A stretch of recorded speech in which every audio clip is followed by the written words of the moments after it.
Shalom, shalom. All praises to the Most High Yahweh. In the name of His Son Yahweh Shai, which is called Halal Yahweh Bashim Yahweh Shai. Double honors to the apostles, elders of Great Millstone, the men I learned this truth from. We can jump into a little sit down. Romans 11. Let me just jump around and hit home with the scriptures, the topics in the scriptures. Just break it down. Romans 11 through the Spirit. Romans 11:1. I say then, this is Paul speaking.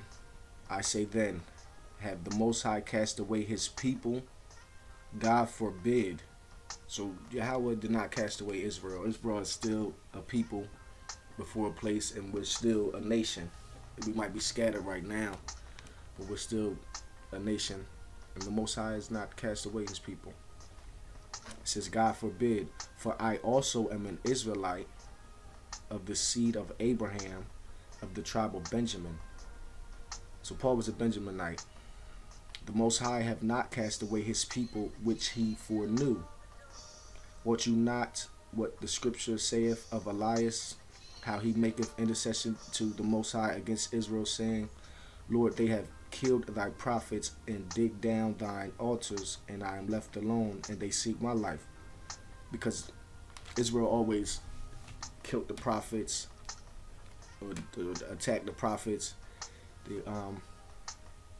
They was the ones that said, give us like crucify Yahweh Shai. They was the ones that said, let His blood be upon us and our children. That's why Israel in the whole went through what we went through, man, because we went off as a people. Alright.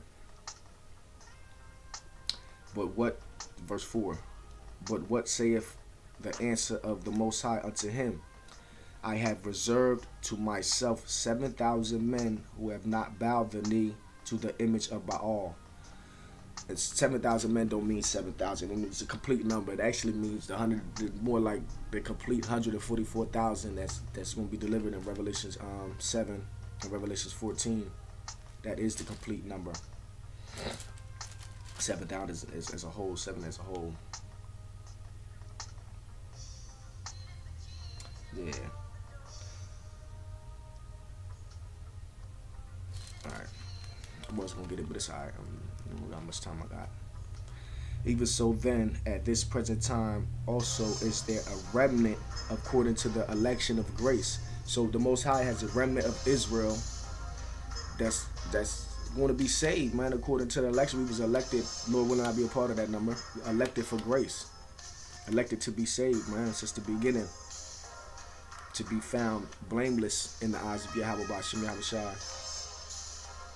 And if by grace, verse 6, and if by grace, then is there no more of works? Otherwise grace is no more. But if it be of works, then it is no more of grace. Otherwise works is work is no more work. Alright, and we're gonna hit that because we got this between works. It's works and faith. I show you my faith by my works. This is my works. That's why I do these sit downs, because it's my faith. This is me showing my faith. Alright, Romans 3:31. This is just to hit home with that. We do, even though we're under grace by the blood of Yahweh Shai, we still try to establish the laws to the best of our ability. Because this is Paul too, Romans 3. It say, 3:31. Do we then make void the law through faith? Just because we got faith, do we not establish the law? Do you allowed to eat pork and commit murders and adultery? It says, God forbid. Yea, we establish the law. So we establish the law, even though we're under grace. We still the laws are a shadow of things to come. They're a schoolmaster. So we still go to school, and we still try to establish the laws to the best of our abilities. So works and grace, that's how you prove both of them. That's how you prove your works with grace, and vice versa. Alright, just back in Romans 11 verse 7. What then Israel have not obtained that which he seeketh for, but the election have obtained it, and the rest were blinded. I'm gonna read that again. Break that down slowly. It says, what then? Israel have not obtained that which he seeketh for? It's a question saying Israel going to come back? Is Israel searching for the Most High? It says, but the election have obtained it. So the election is going to obtain the grace and the mercy and establish works. That's like I read up there, the election according to election of grace. It says, and the rest were blinded. So if you're not part of that elect, you're blinded, man. Thus said Yahweh. And thus said the Bible. Yeah, the rest were blinded. According as it is written, the Most High have given. So the Most High has given you the spirit of slumber. The Most High put that on you for you not to believe. It's Job, it's probably like the 14th chapter. It says the deceive and the deceiver are his. So the Most High is in control of all things. He gives the order, and then he has his angels, whether on the right hand side or the left hand side, do according to his will. So if he says the Most High sends the death angel, what you call the grim reaper, what you call Satan, spiritual demon Satan, the Most High will send him, and he going to do and fulfill what the Most High will is. And the same thing with the righteous angels on the right hand side. They come and establish and save and protect the elect. Yeah, so all right. According to this verse 8, we're back in Romans 11 and 8. According as it is written, the Most High have given them the spirit of slumber, eyes that they should not see, and ears that they should not hear unto this day. So y'all was asleep back then, and y'all sleep now. With reincarnation, your spirit is still it's in his lot. It came back in the same lot. That's the proof that you have. It's no free will. It's no YOLO and free will and do as thou will.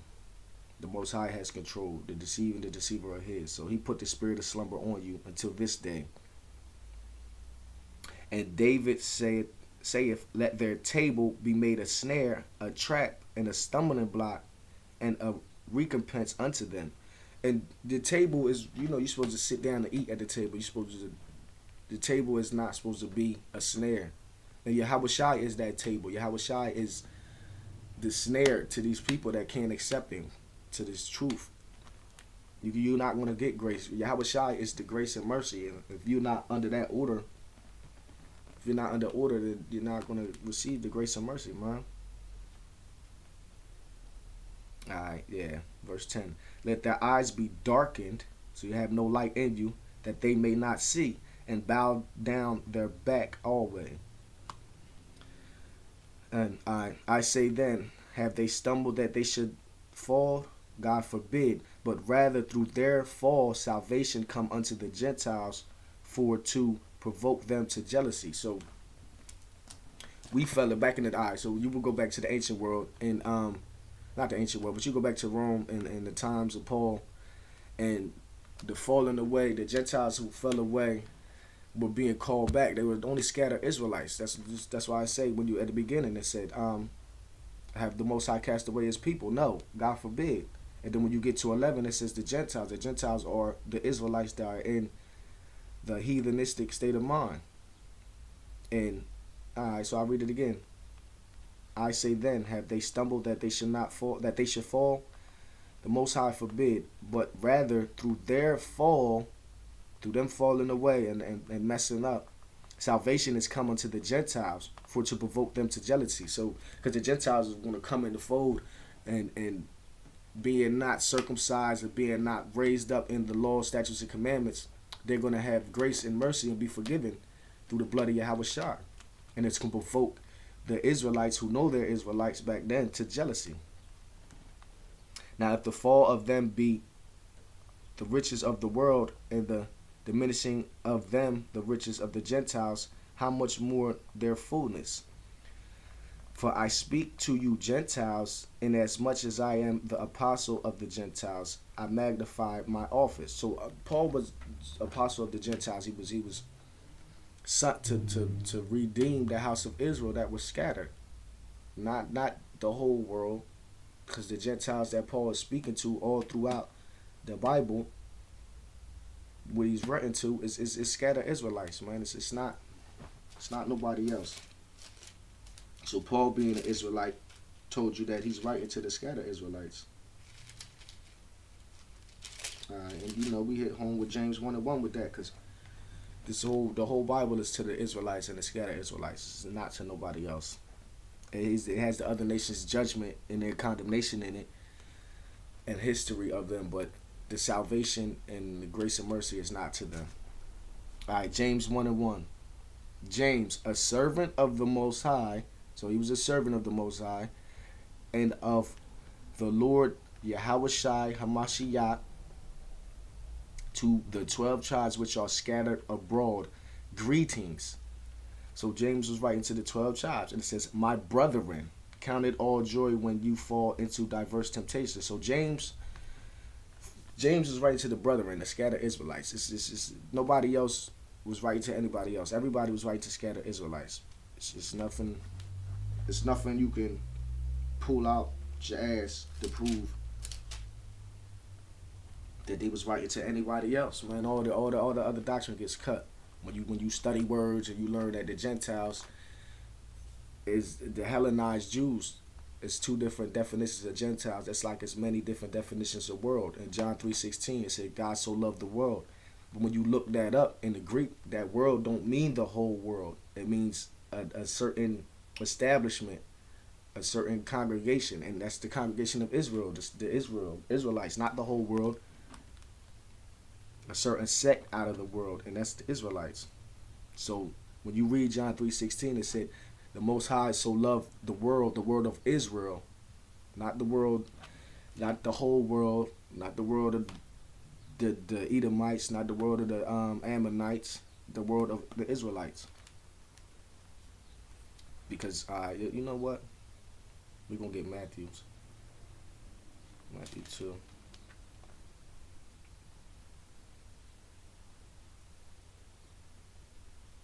Yeah, Matthew 2:6. And thou Bethlehem in the land of Judea art not the least among the princes of Judah, for out of thee shall come a governor that shall rule my people Israel. So Yahushua is the governor of Israel. He was established to bring Israel back to the Most High Yahweh, but as he has done the Most High's will, he is over us under Yahushua. But he is the king. Yahushua has dubbed him king over us, because he laid his life down willingly for us. And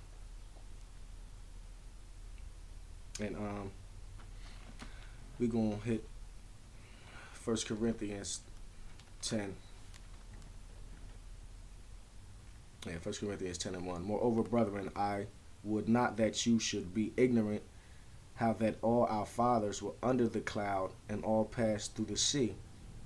So this is Paul writing to the people in Corinth, and he said, moreover, brethren, I would not that you should be ignorant how that all our fathers were under the cloud and all passed through the sea. And that was in Exodus, the book of Exodus, Moses. And it said all our fathers, and the fathers of the Edomites and the fathers of the other nations was not under that cloud. They did not pass through the sea. Everybody knows that the Egyptians were smoted trying to catch up to Israel, try to come and destroy Israel, passing through that. So it's not talking about the Egyptians, the Hamites, the so-called Africans. It's not talking about nobody else but Israelites, man. And that's Paul saying, I would hope that you won't be ignorant to this. Don't be ignorant to the fact that this book is written to Israel. And with that, I'm going to give all praises to Yahweh Ba'ashem Yahweh Shai. And like I said, double honor to the apostles of Great Millstone, the men I learned this truth from. And shalom and salutations to the elect out there, men, women, and children that's listening and teaching in truth and sincerity. Shalom.